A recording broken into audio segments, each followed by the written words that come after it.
DPRD Pelalawan, sidak PT Permata Hijau Indonesia. Terungkap, 8 bulan disegel, pabrik tetap beroperasi.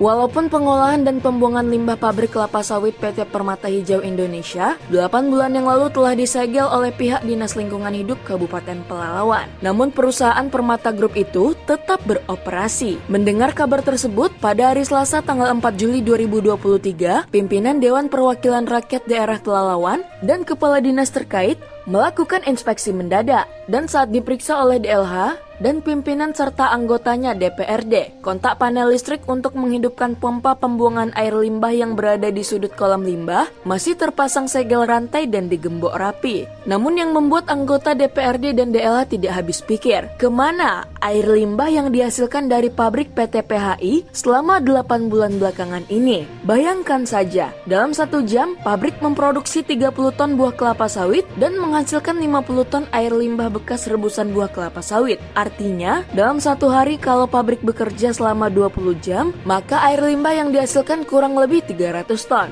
Anehnya lagi, sejak dipasang segel di panel pompa pembuangan air limbah pada 8 bulan yang lalu, dari 9 buah kolam tampung air limbah yang dimiliki PT PHI, tidak ada satupun permukaan air limbah yang bertambah ataupun meluber. Pihak perusahaan mencoba menjelaskan kepada DPRD dan DLH kenapa hal itu terjadi, bahwasanya tidak ada penambahan di kolam tampung limbah disebabkan adanya terjadi penguapan air ke udara. Kepala Bidang Dinas Lingkungan Hidup yang ikut dalam tim tersebut tidak percaya begitu saja. Cuman hari ini memang seperti yang kita lihat sama-sama, dulu kami kesini juga 3 bulan yang lalu, terakhir kami juga melakukan pemasangan segel di areal boiler. Ini juga kami pantau apakah dibuka atau tidak. Tapi kan ini air limbah juga seperti ini. Dari hasil sidak yang dipimpin oleh Wakil Ketua 1 didampingi Wakil Ketua 2 DPRD Pelalawan, Syafrizal dan Faisal, ke pabrik PT PHI di Desa Kemang, Kecamatan Pangkalan Kuras. Diketahui pihak perusahaan baru mengantongi sebagian kecil perizinan. Hari ini kita melakukan sidak terhadap PT PHI ini tindak lanjut daripada pertemuan kita sekitar 3 minggu yang lalu.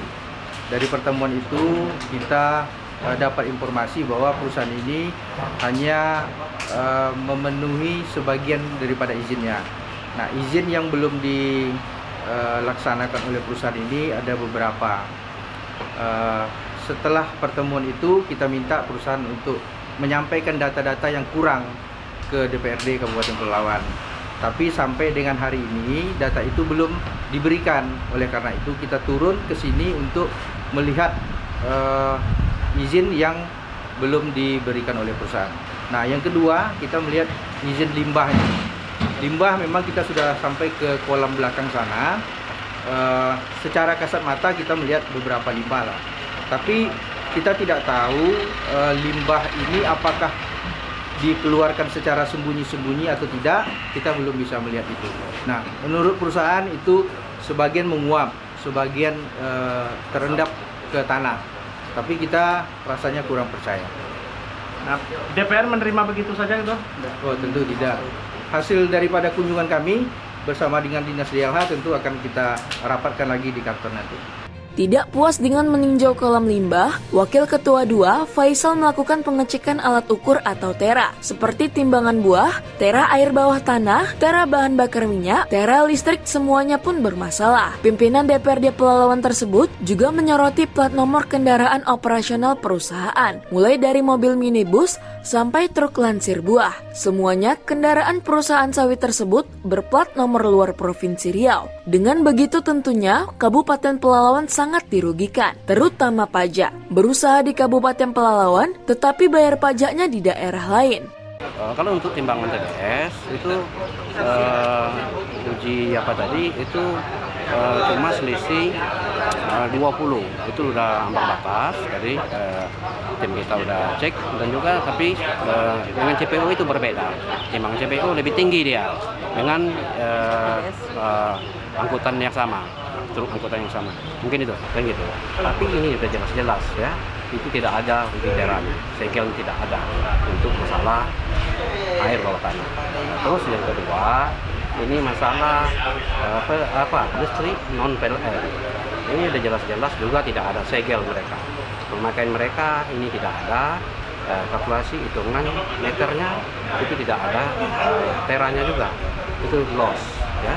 Jadi ini sudah jelas ada pajak untuk kita masalah listrik non PLN. Dan juga tidak ada tera. Lagi kita cek tadi juga BBM mereka juga tidak ada itu tera. Tera ini adalah retribusi kita, ada dana retribusi kita untuk pemasangan alat ukur pemakaian mereka terhadap BBM. Ini sudah jelas merugikan daerah. Kita minta ini segera kita tindak lanjuti. Dari Pangkalan Kuras, Kabupaten Pelalawan, tim Jelajah Riau Televisi mengabarkan.